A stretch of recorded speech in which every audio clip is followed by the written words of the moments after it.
நன்றை காண என் தேவைகள் யாவையும் உம் கரம் நல்கியதே. அன்றன்றை காண என் தேவைகள் யாவையும் உம் கரம் நல்கியதே. நீர் நடத்திடும் விதங்களை சொல்ல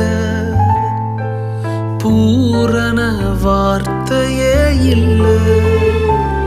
நீர் நடத்திடும் விதங்களை சொல்ல